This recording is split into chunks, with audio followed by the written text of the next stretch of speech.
Om Sahana Vavatu Sahanau Bhunaktu Sahaviryam Karavavahai Tejasvinavadhitamastu ma vidvishavahai. Om Shanti Shanti Shanti.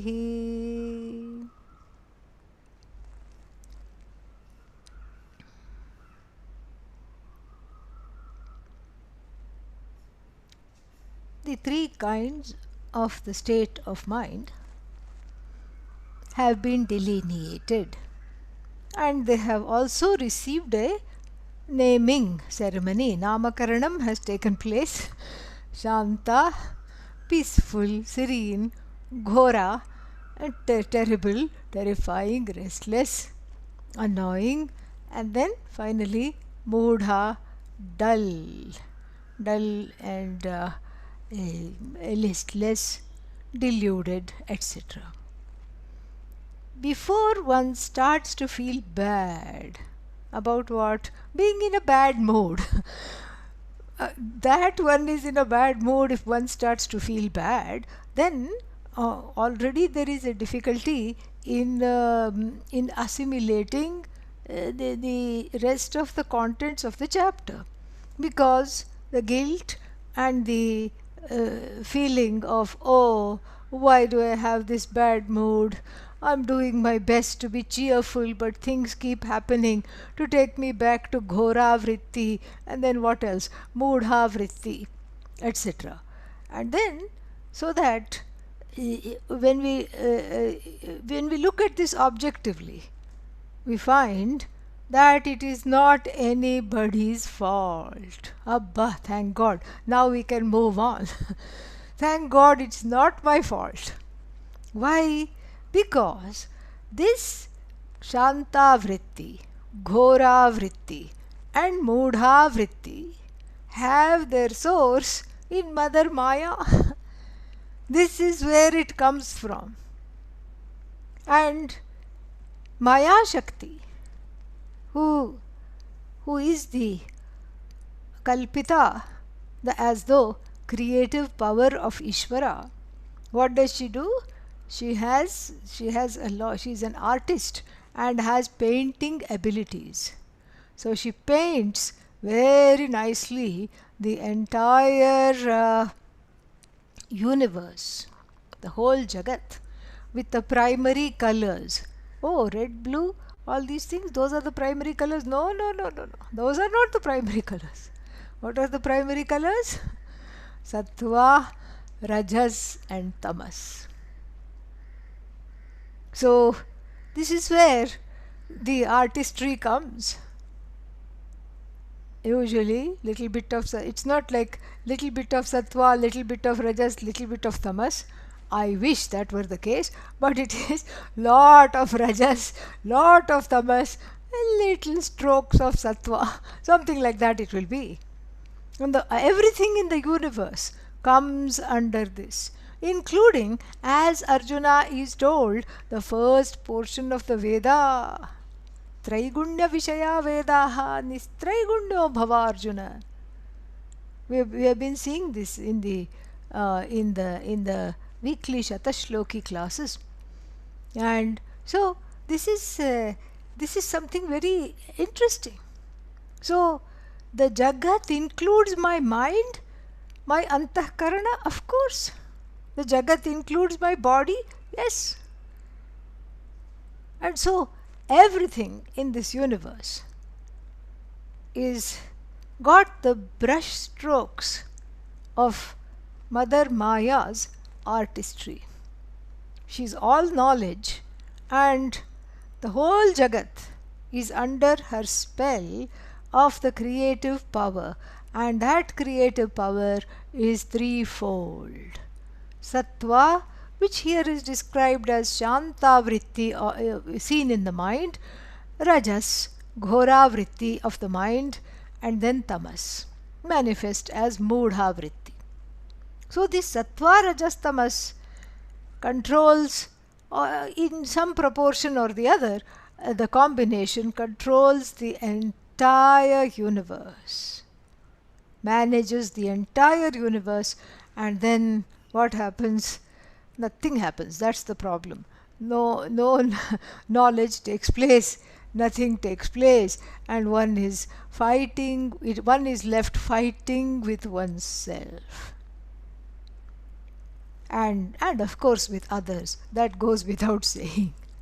And so therefore, how does one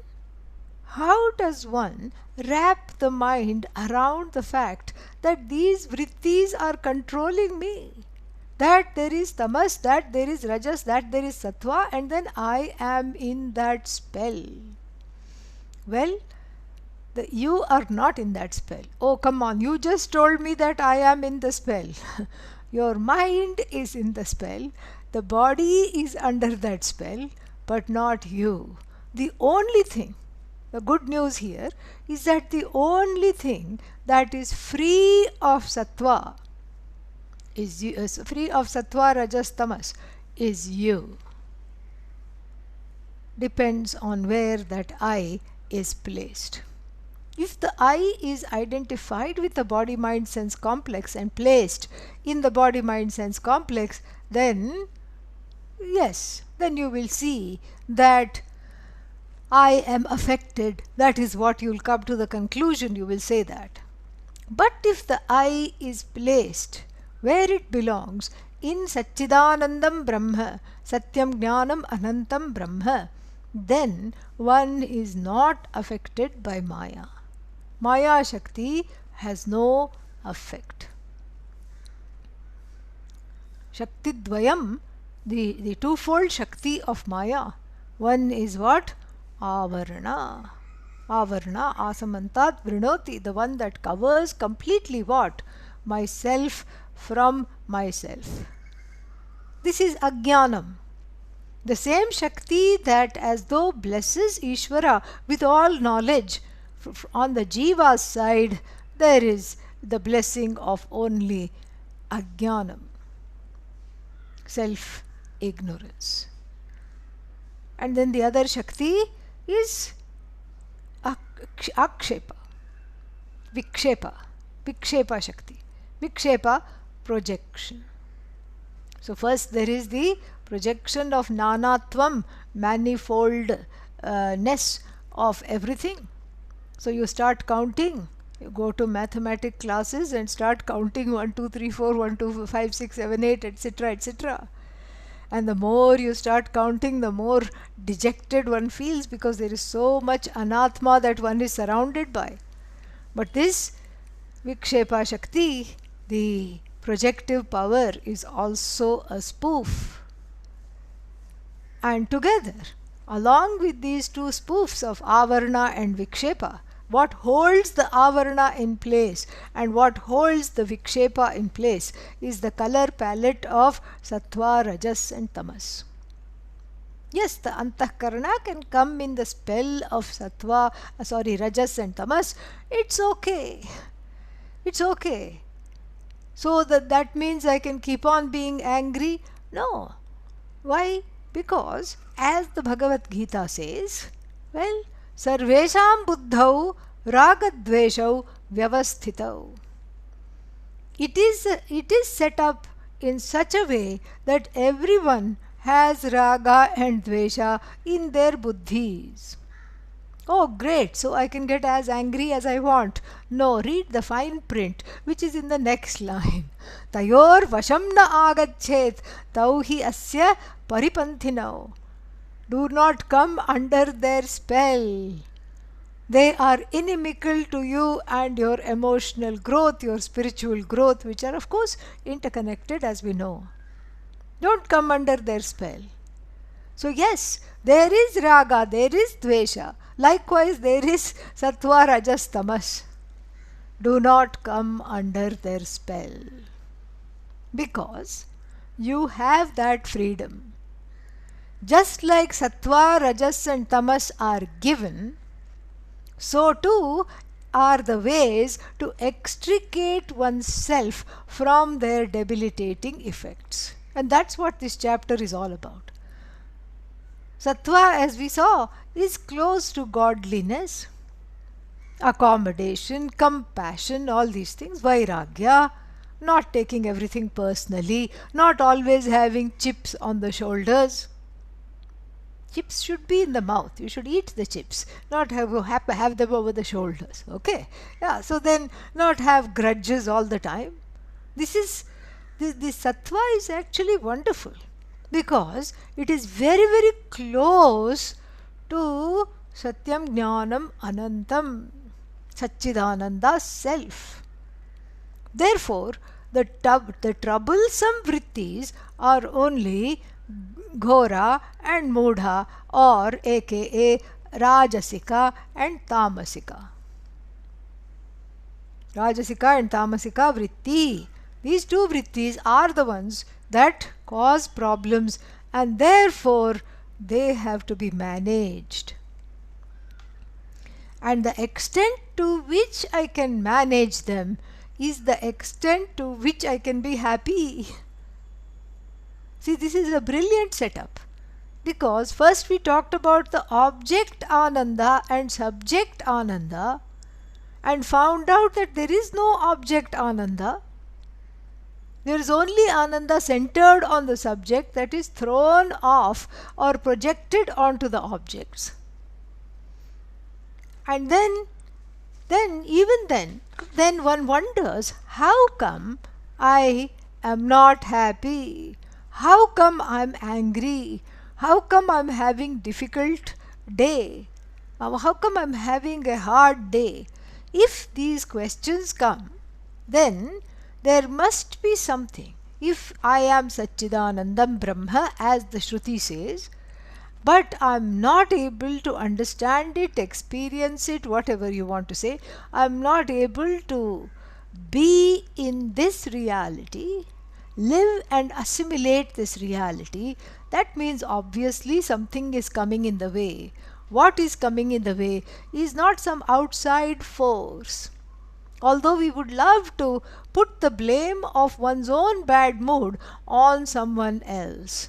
You said this and therefore I am angry. You did this and it has made me unhappy. In fact, even psychologists now in marriage counseling and any other counseling, they give the advice, please don't talk in you terms, talk in I terms. Don't say you made me angry. Say I am angry whenever I am encountering certain behaviors because I am triggered by them. This is actually very sage advice, because it gives one the opportunity to take responsibility for one's own feelings, actions, speech, thought, behaviors, all these things, orientations. This is very, very important, because otherwise one is keeping on blaming the whole Jagat. I was fine until you came along. This is everybody's story. And if you hadn't done this, I would have been having complete Ananda at all times. Everything was going fine and suddenly it rained. The sky grew grey and all the dark clouds gathered and it started to rain and my mood also started to become wet.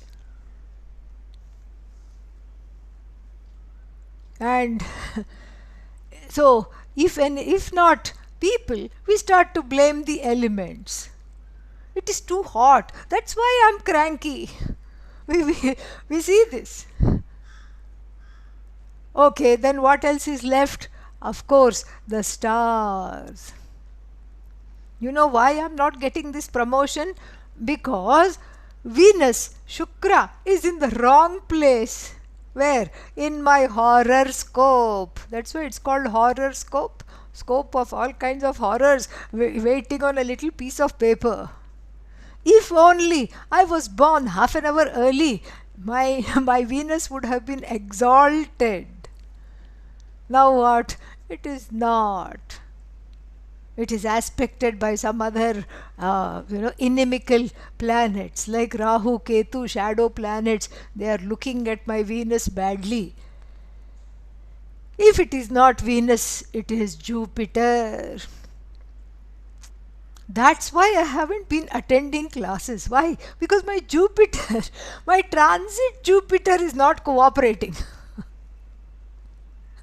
So you are not attending classes, and then poor Jupiter, that is so many light years away.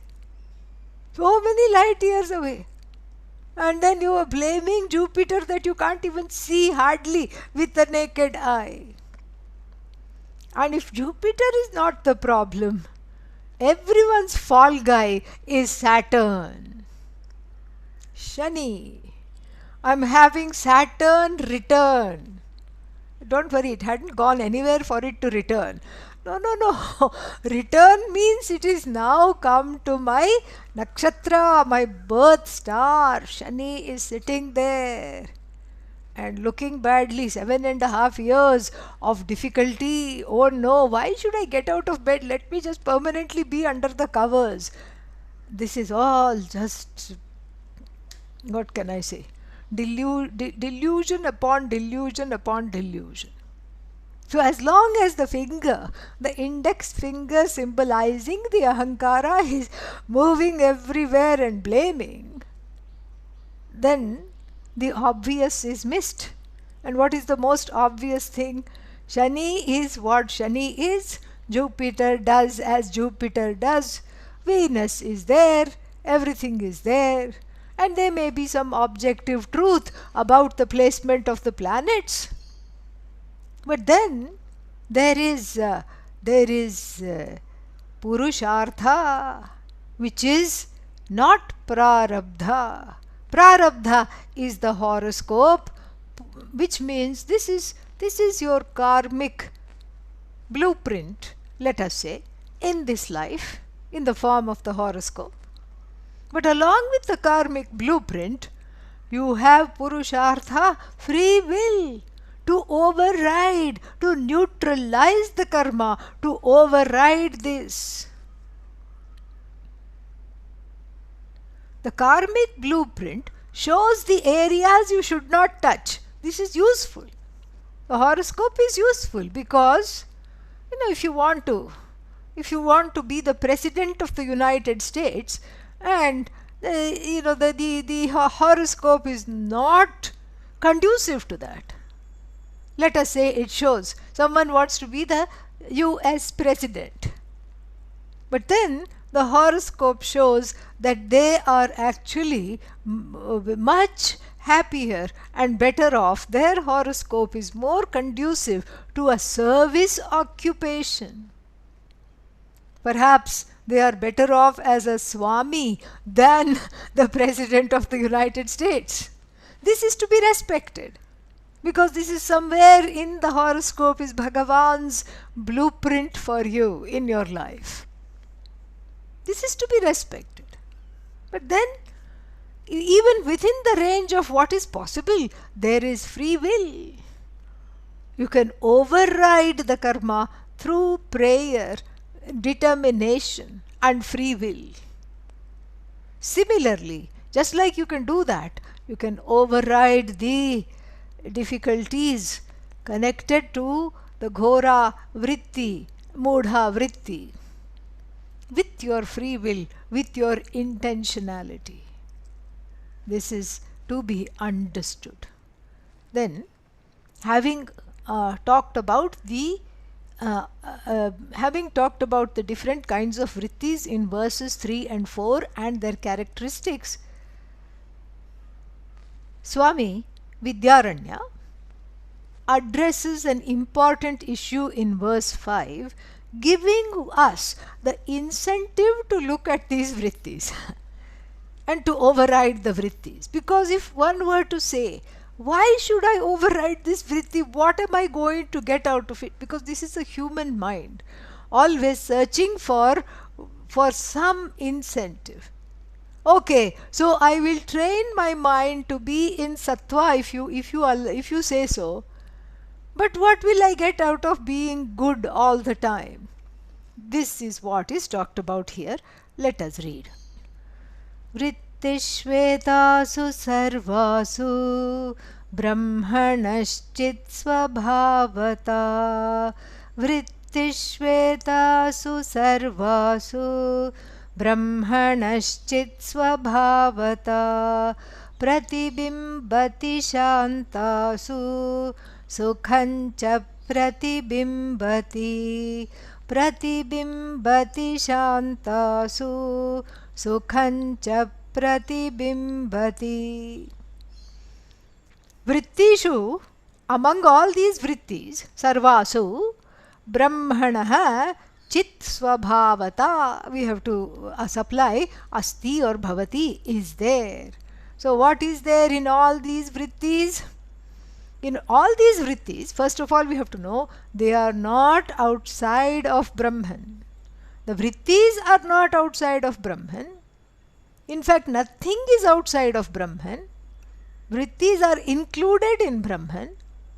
Then, in all these vrittis, Brahman shines uniformly. How? In the form of Sat, meaning this vritti asti exists. Who is saying? I am saying. I means the Sakshi is saying. One is able to witness the vritti. So the witnessed vritti exists. So Sat is there, common to all.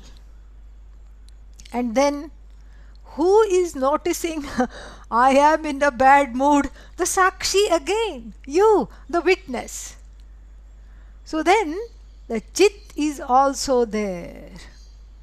The Sat of Brahman. Again, when I say of Brahman, I have to hold my hands permanently like this, okay? There is no off. The Sat that is Brahman. The manifestation of Sat of Brahman is there. The manifestation of Chit, which is Brahman, is there, shining in all these vrittis. Sat is there because you ratify the existence of this bad mood or this angry mood or this dull mood. Chit is there because you observe it, you are capable of knowing it. And then what happens? But he says, even though this is uniform for all the three vrittis, in Shanta vritti alone, the Ananda aspect of Brahman, again aspect within several heavy quotes, the Ananda of Brahman shines. Very, very beautiful. So vrittishu, sarvasu, etasu, all the in and through all these vrittis, Brahmanaha chit svabhavata. The chit includes Sat. The chit nature of Brahman, the sentience of Brahman shines because it exists and it is knowable. It is an object of my knowledge. So it shines. In the Rajasika modification and in the Tamasika modification and in the Sattva modification, Satchit, Satchit, Satchit shines. Then in the Sattva modification of the mind alone, the happiness, the unbridled, limitless joy of Brahman is reflected. Pratibimbitaha, reflected. And he will give some examples, again from the Shruti. And how is it reflected? Like even the sun is reflected on a clear, placid lake. But then, if you put a vessel of dirty water, mix it with some mud, then you will see a dirty sun. He is going to talk about all that later on. But this here itself is a doorway to and an important reason to cultivate a sattvic frame of mind, a very persuasive reason. The extent to which the mind is sattvic is the extent to which I am free of unhappiness. Unhappiness is a tamasic and a rajasika quality.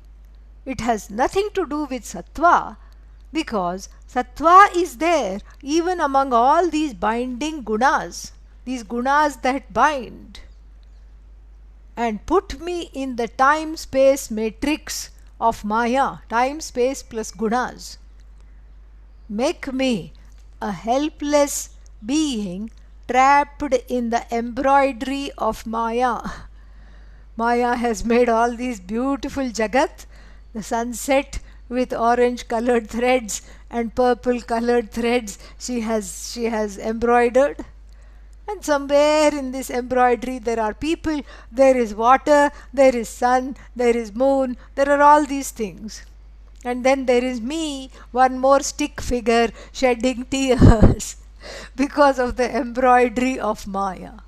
But these threads can be unraveled by catching hold of sattva, by cultivating sattva with the use of free will, with the use of determination, with the help of Vedanta Shastra, with the help of prayer, with the help of Shraddha Bhakti prayer. Sattva is to be cultivated. Because, why? Because in the sattvic mind is reflected happiness that does not belong to the mind, nor does it belong to the objects that surround oneself. In fact, that happiness is the Swarupananda of the subject of Brahman, that is merely reflected in the mind, like even the sun reflected in clear waters, as opposed to the sun that is reflected in moving water, ghora vritti, or turbid waters, dirty waters, mudha vritti. This is something which one can easily assimilate. And here, there are two ways to understand. In the Shastra, there are two ways to understand how come this Brahman, which is Satchidananda, has squeezed itself into this tiny little problematic body-mind-sense complex. How come it has done that? And what is going to, and how am I to understand I am Brahman if the body is in the spate of the three gunas, the mind is in the spate of the bad mood, and the senses are driving me senseless? So how do I understand that Brahman has become this body-mind-sense complex? Become again within quotes. So where is this Brahman? And how come this Satchidanandam Brahma, this Satyam Jnanam Anantam limitless Brahman, is as though blessing this finite body-mind-sense complex? This is mind-boggling. And the Vedantins, in the history of Vedanta Shastra, have two ways of explaining this or accounting this. Let me tell you at the outset, even before I talk about the two ways, let me tell you right at the outset that both these metaphors are very, very finite. They are not very satisfactory. Why? Because really speaking, there is no explanation of why and how Brahman has become Jiva. Do you know why? Ding ding, because Brahman has not become Jiva. So you're trying to explain the impossible. If Brahman had really become the Jiva, then we would be having this conversation, how come, why come, and where is this Brahman? What kind of a post-mortem of this Jiva should I do to discover Brahman? In post-mortem, there is this, they will be there, all the first year medical students and the doctor the pathologist will be demonstrating, and then they will cut open some body that has been donated to science, and then they will say this is liver, this is heart, and then right here you will find Brahman. No such thing. Because Brahman has not become Jiva except in your own Ajnanam. When you see Brahman, so to speak, with the scales of Ajnanam, you find this one has become many. And the Shruti also keeps on going with that and helping you understand Brahman has become Jiva, because that's what you think. Therefore, there is this Pravesha Shruti. Oh, Brahman entered everything. So that you are able to see everything as Brahman, it is to help. Because you asked for it, because that's where you are, therefore we have all these metaphors. Brahman has not become Jiva, will never become Jiva. Brahman has not become Jagat. Jagat is simply Brahman. Jiva is nothing but Brahman. And so therefore, neither of these explanations that I am about to get into suffice. They leave something wanting, because we are trying to explain something that is non-existent. How did the thief come into the door? Come in through the door. What thief? Well, the non-existent thief. So there is no need to explain, because it has not really happened. But still, the mind craves for explanation, because there is some disconnect due to Atma Ajnanam. To override this disconnect, there is some indulgence by the Shruti in the form of cosmology of the universe. First came space. Tasmad va etasmad atmana akashas sambhutah akashad vayuhu. Then came air, vayo ragnihi. Then came fire. Like this, we indulge. We indulge this kutuhala, this curiosity of the Ajnani who is wanting to study the Upanishad, but then there is a big block. And if this curiosity is not somewhat indulged and calmed down, pacified, then the person will not understand what is there to understand. So therefore, we have these two ways of looking into the question of how come Brahman, how come the Jagat is Brahman. So the first way, we have talked about this in other contexts, but still it behooves us to understand this properly. So the first way is called Pratibimbavada, the theory of so-called reflected consciousness. What is this theory of so-called reflected consciousness?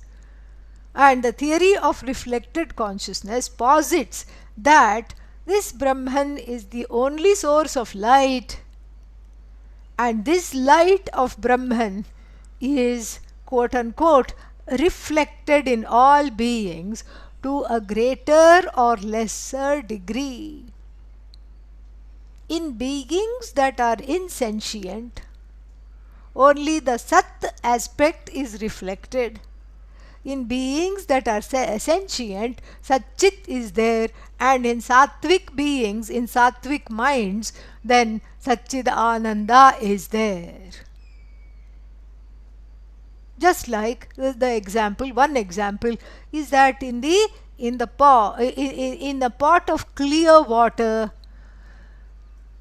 the sun is seen as clear, reflected in this pot of water. But if the same sun is reflected in a dirty ditch, then you see, and then you make a adhyasa. Then you have your own projection. You say, oh, today the sun is dirty. Sun is not dirty. The reflecting medium is affected here by ghora and modha vrittis. So therefore, what happens, in order to see that one is Brahman, what is required to be fixed up is not Brahman, or in this Drishtanta the sun.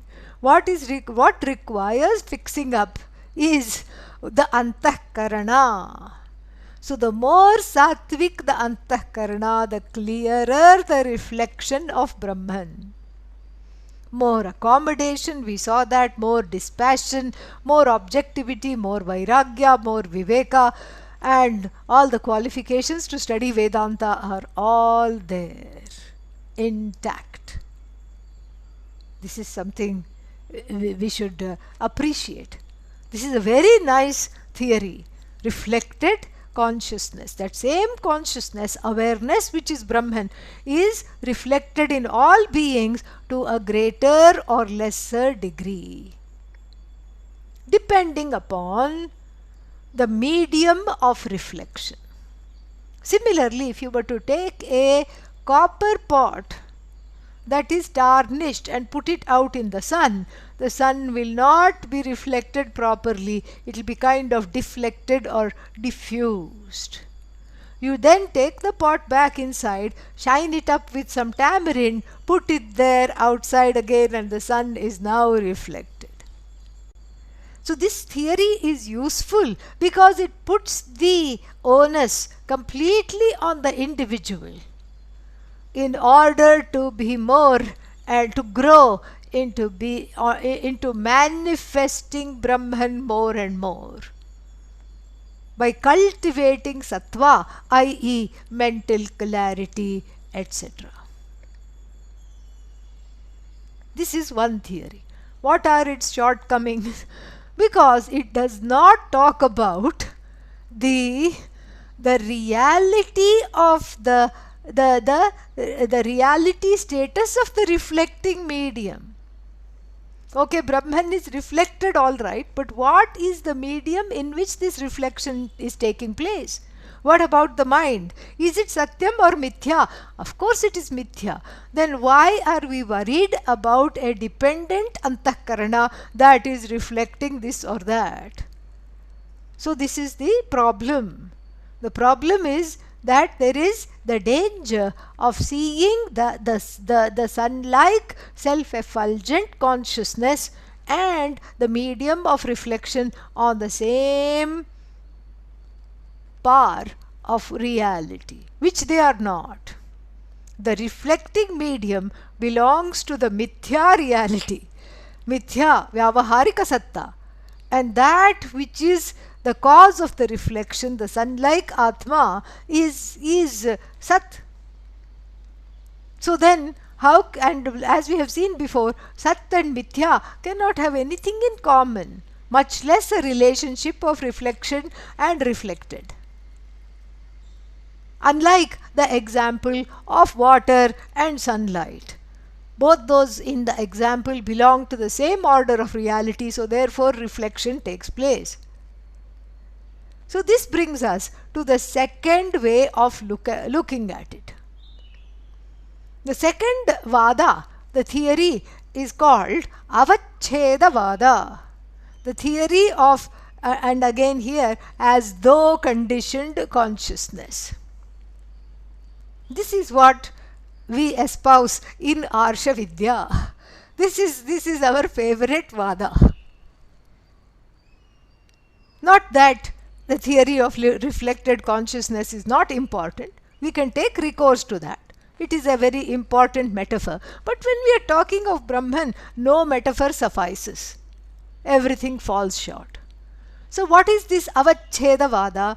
The avachheda vada relies on the conditioning agent. This Brahman, which is of course Satchidananda, which is limitless, which is whole, which is free, which is free of name and form also, is taking on, as it were, as though. They will keep on saying as though. This is how we get the word as though.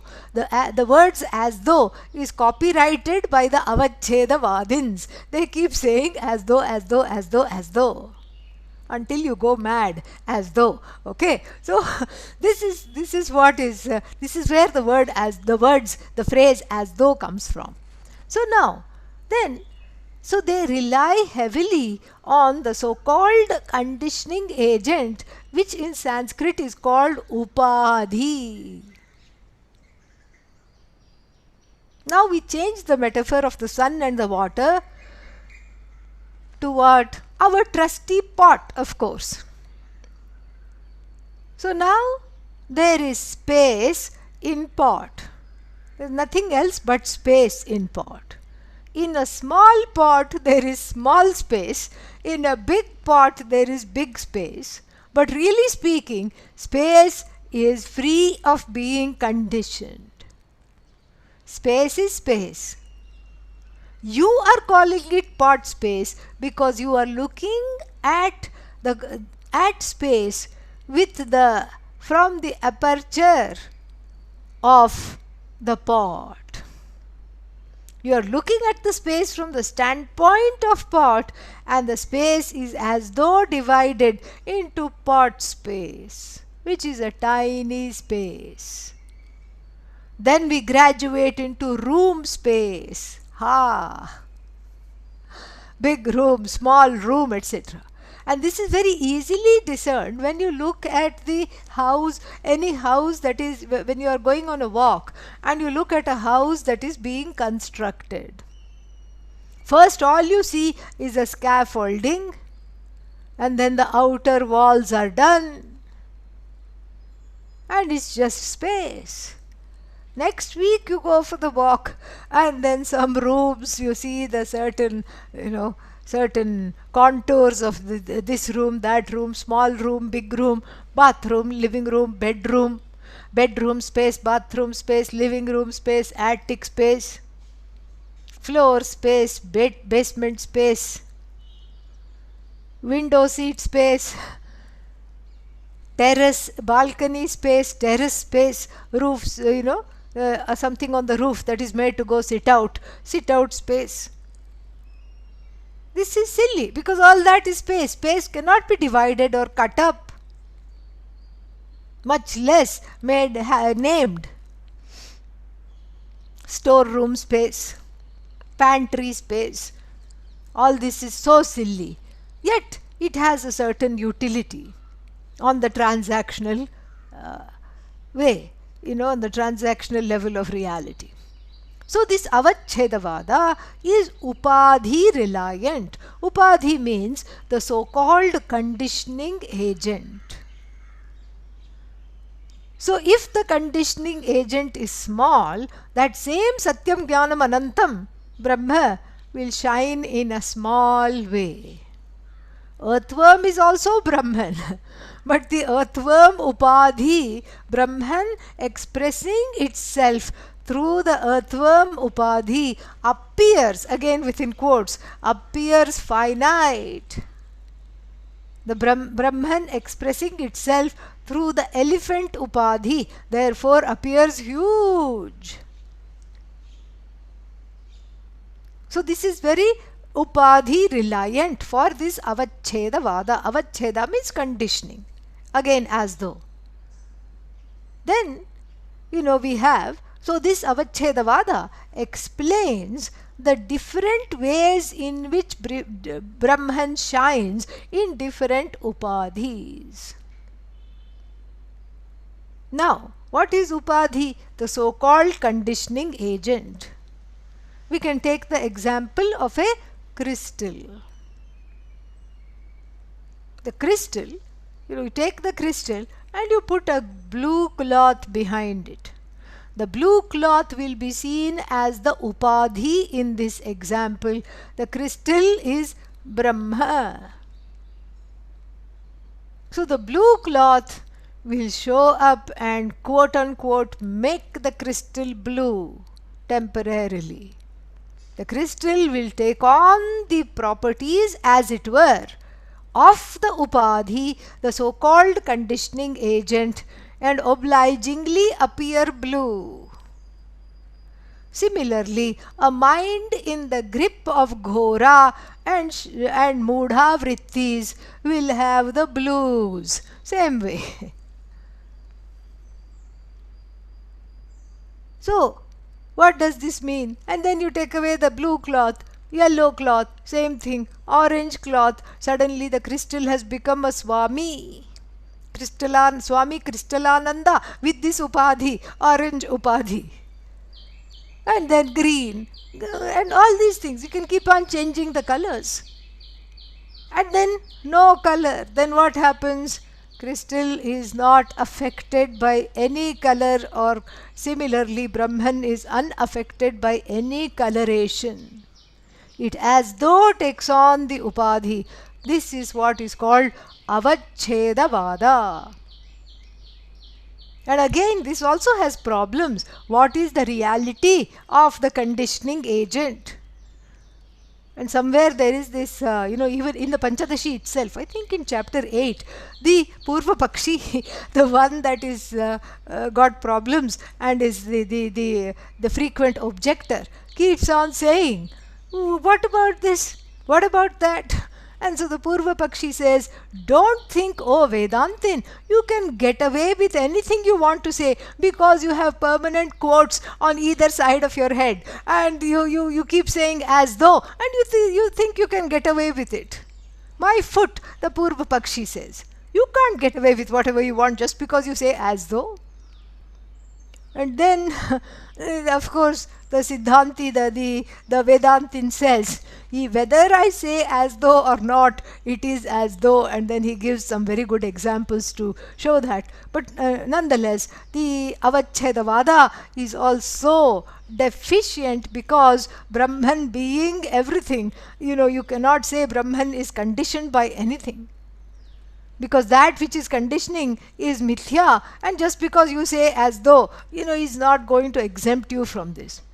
But still, we have a little bit of a preference for avachedavada simply because perhaps in our lineage we have assimilated this well, and we know how to talk about it. Perhaps that's why there is a slight preference for this avachedavada. Here, in this example and later on also, Swami Vidyaranaya is unfolding the Pratibimba Vada, the theory of reflected consciousness. So, this formless, nameless reality which we call Brahman is coming through in little or more enhanced ways because of the quality of the reflecting medium. Therefore, the reflecting medium being antahkarana, and if we convert this verse into avachedavada, we get to the conditioning agent. So if the mind is the as though conditioning agent, then Brahman is not able to express itself well in the conditioning agent of what? In the upadhi of ghora and mudha vrittis. Brahman is eclipsed. Brahman is as though hidden, as though eclipsed. We can convert that if it is easier to assimilate. But here he says, Pratibimbati Shantasu, in the Sattvika vritti alone, Brahman is full-fledged. You get the Sat, Chit and Ananda completely. And then, so Sukham cha Pratibimbati, the Sukha, the joy is reflected. As I said in the earlier class, the more accommodative you are, the more happy you are. It's a win-win situation. And then it helps you grow. So then, Shantasu Sukham cha Pratibimbati. Then he quotes the Shruti, a very important quote that comes in many Shrutis. Let us see. Rupam Rupam Babhuvasau Pratirupa iti Shrutihi. I'm repeating each thing twice so that with the hope that you will repeat after me, even though you are muted, doesn't matter. It makes it assimilate better. Okay. Rupam Rupam Babhuvasau Pratirupa iti Shrutihi. Rupam Rupam Babhuvasau Pratirupa iti Shrutihi. Upama Surya Ketyadi Sutramasa Sutrayamasa Sutrakrit. Upama Surya Ketyadi Sutrayamasa Sutrakrit. Very nice. Rupam Rupam Babhuva Asau. Asau Ishvaraha Rupam Rupam Pratirupa Pratirupo Babhuva Iti Shrutihi. Thus says the Shruti.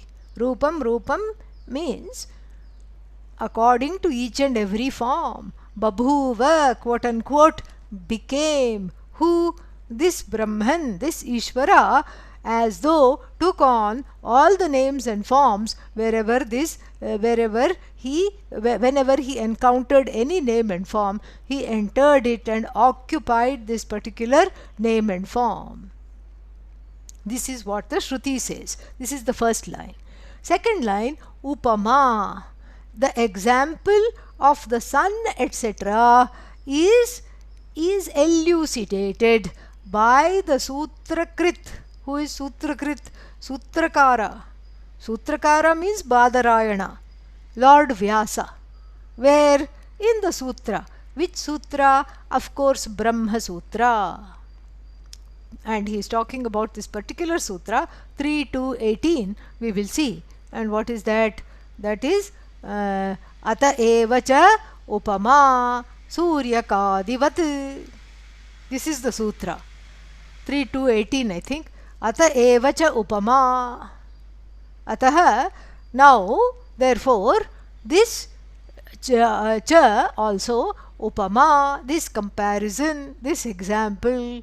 What is that? Suryakadivat, like even the image of sun, etc. Meaning, he is establishing the fact in this sutra, the examples of the sun and with regard to Brahman, the shine of Brahman in various pots of water, etc., is valid, is needed. So the scriptures explain the fact that Brahman has many names and forms, saying that they are like reflections in the water of one sun. The one sun is reflected in many waters. So the forms are as though being only upadhis. The forms are as though, because if you have 20 pots of water, there will not be 20 suns. You can only get solar energy. The solar panel is for the sun to derive the energy. You cannot put the solar panel in the water and hope that you will get 20 suns worth of solar energy. And this we know, the reflection is not real. With even in the story of the reflection of the moon, we have a very nice story of baby Rama. Baby Rama started to cry one day, and he just cried and cried till he was red in the face. Why? Because he saw the moon in the sky, a full moon, and he said, I want it right now. Nobody knew what to do. All the attendants in the palace, they tried to soothe the baby and calm the baby. He would just not be calmed. And then Mother Kaushalya had an idea. She asked for a big vessel to be brought and kept in the courtyard of the palace, and put the baby to crawl right up to this vessel, this shallow vessel. And baby Rama saw the moon close to him. He could catch it. And of course, as he caught it, he played in the water and laughed and smiled, and then forgot that the moon was not there, because the moon was right here. But he could not catch the moon, that is the point. So the reflections are as though. But it is an established fact, says Lord Vyasa in this Brahma Sutra, that Brahman, in order to understand this Brahman which is formless, nameless, and pure consciousness, nothing else, no form, etc., the scriptures do take recourse to the explanation. How to explain the fact that this Brahman has many forms and many names. So they say it is like the reflections of the water in the sun. And so, this is what is explained. There's a long explanation. Adi Shankara gives a long bhashya to this particular sutra. And what is the sutra?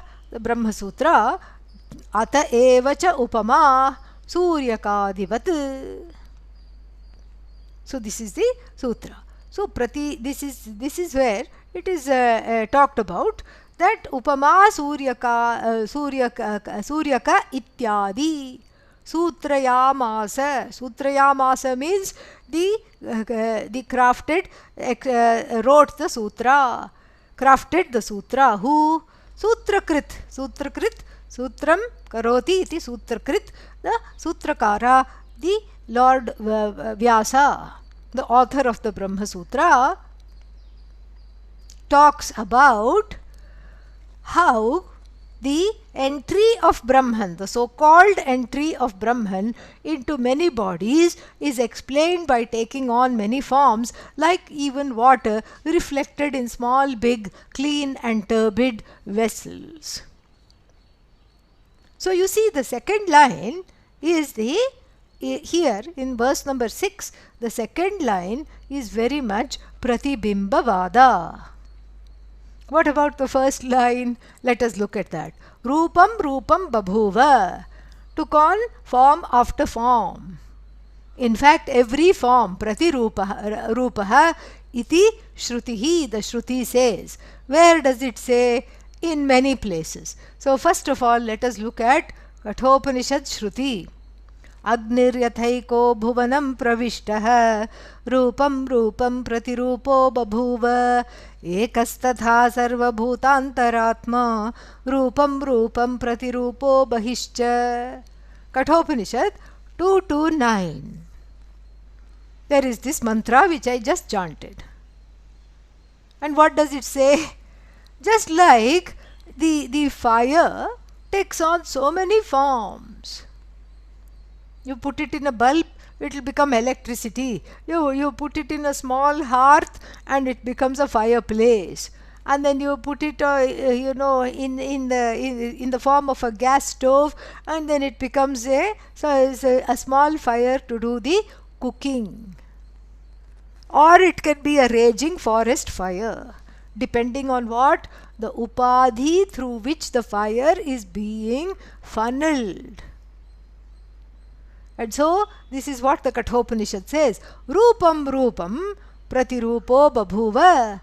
And just like the fire enters various forms depending on how you are channeling its use, and then Ekaha Tatha, in the same manner, Tatha, just like there is one fire, Sarva Bhutantaratma.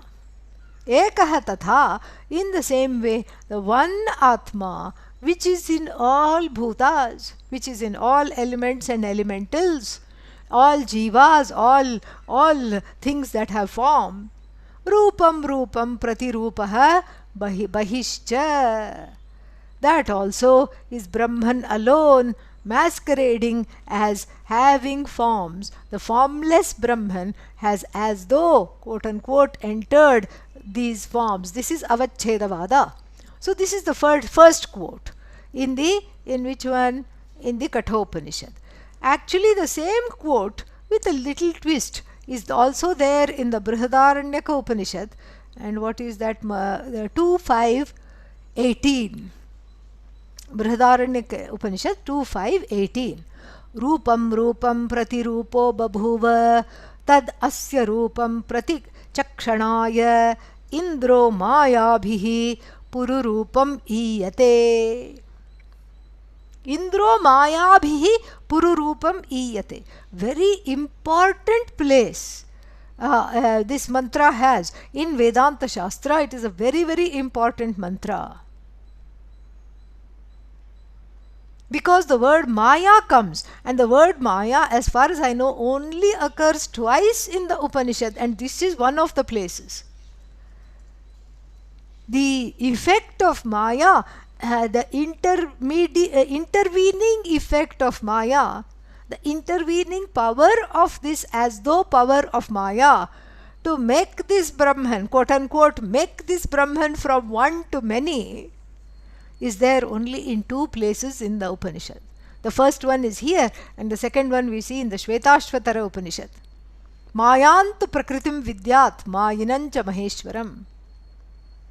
Sa mayi srijate tyahuhu Shvetashvatara shakhinaha. That is the other quote where the word Maya comes in the Upanishad. So, in this Upanishad, this is a very important quote because the word Maya doesn't come. Many people think the word Maya is made up by Adi Shankara, who is Mayavadin.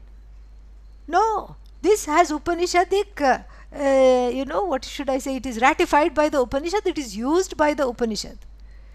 So here, in this quote, which we'll see a little bit in detail, Rupam Rupam Pratirupo Babhuva, same thing. This Brahman takes on all the forms. Tat asya rupam pratichakshanaya. In order to inhabit all these forms, what Indraha. Indraha here is not the king of heaven. Indra here is Ishvara, the king of the universe. Indraha. Pururupam iyate. This Bhagavan, for Ishvara, takes on many forms. How? Maya bhihi. Maya bhihi means what? If you know a little bit of Sanskrit, then you will know Mayaya, Mayabhyam, Maya bhihi. So more than two Mayas, at least three Mayas. Ayyayo. Even one Maya to understand, so difficult. Now we have to contend with three Mayas. Maya bhihi. Maya bhihi here is Ichha Shakti, Jnana Shakti, Kriya Shakti. Different Shaktis. And so therefore, Maya bhihi, with the help of Maya, which is morphed into so many Shaktis, Puru Rupam, Puru means many forms. Iyate, takes on, becomes. So this is an important mantra because it not only in the Kathopanishad we just hear Ekastatha Sarva Bhutantaratma Rupam Rupam Pratirupo Bahischa. Antascha, Bahischa, inner, outer, everything is Brahman. All the forms within the mind are Brahman, outside the mind are also Brahman. In fact, the inside-outside distinction is from the standpoint of Ajnanam. There is no inside, there is no outside, there is no side by side, there is only Brahman all the way. The Kathopanishad stops at that. But in the Brihadaranyaka Upanishad, we go a little step further and say why and how this Brahman, quote unquote, has become the universe. It has not become the universe. But then what? It appears as though it is the universe because of Maya Shakti. The Shaktis of Maya. Ichha Shakti, the power to desire. Jnana Shakti, the power to know. And then Kriya Shakti, the power to create. All these come into play. So this, you see, the quotation is so apt because it is ratified by more than one Upanishad. This Rupam Rupam we also find, I think, in the Shvetashvatara. I'll have to check and see. But I think it is there in so many places because it is an important quote. And so here the Panchadaśī uses this quote, which is well known, and then also goes to the Brahma Sutra, and then at the same time, see, this is why the Panchadaśī is so profound. The first line of the verse, Rupam Rupam Pratirupo Babhuva iti Shrutihi, this is Avacheda Vada being considered, being explained. And then Upama Suryaka Ityadi, this Jala Chandra, Jala Surya, the sun reflected in the water, is the theory of reflected consciousness. So thereby he gives a nod to both the ways of looking at it without really coming under any particular spell. Both of those are valid, and we hope that the theory of reflected consciousness and the theory of as though conditioned consciousness both together help to illumine Brahman in the mind. And then another Shruti is quoted in verse number 7. एक एव हि भूतात्मा भूते भूते व्यवस्थितः एक एव हि भूतात्मा भूते भूते व्यवस्थितः एकधा बहुधा चैव दृश्यते जलचन्द्रवत् एकधा बहुधा चैव दृश्यते जलचन्द्रवत्. This is from what is that called? Amrita Bindu Upanishad, or also Brahma Bindu Upanishad. It's not the same Upanishad, I think there are two different Upanishads, but then both of them have this quote. I don't know the placement of the quote in Brahma Bindu Upanishad, but in Amrita Bindu Upanishad the quote is verse number 12. That's the nice thing about the Upanishad. You can quote it verbatim, even in your own poetry. You can bring in a quote from the Upanishad and you don't have to pay copyright fees. Upanishad is that which is always restated, always quoted verbatim. Because how can you do this? How can you say what the Upanishad says in your own words? Not possible. The elegance of the Upanishad is something else. And so that's why we have this particular quote here. Very nice. Ekaha eva hi bhuta atma. Bhutanam atma. All of all the bhutas, this atma. There is only one atma. Ekaha eva. One atma alone exists, not many. But then bhute bhute vyavasthitah. Vyavasthitah means it has made an arrangement for itself. And what is the arrangement? To appear in many forms in all the jivas, in all the elementals, everything. One time, many times, ekadha, bahudha. One time, many times it is there. And how? Drishyate. This Atma is quote unquote seen. Jala Chandravat. Jala Chandravat. Here we come to baby Rama example, where he saw the reflected moon in this big plate, a dish of water, and he got very happy and started to splash the water, thinking he was playing with the moon. So this is all a setup. Verses 6 and 7 are set up to which brings us later on to verse number 8, which will tell us why we are spending more time in Pratibimbavada than in Avachedavada, because the Pratibimbavada has the additional advantage of allowing one to see that if Brahman is not fully reflected in my mind, I can fix up the mind, I can discipline the mind, I can manage my anger, I can make the antahkarana more conducive to receiving the transmission of Brahman, these quote unquote reflection or the presence of Brahman.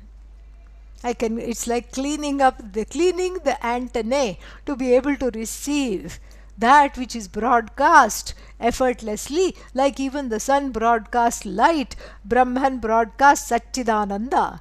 It is your own receptivity. This is very Vedantin. This is exactly what the Upanishad also says. It is your own receptivity that determines the extent of clarity that one commands, the extent of composure and calmness one commands, the extent of cheerfulness and joyousness that one can command. Very, very nice.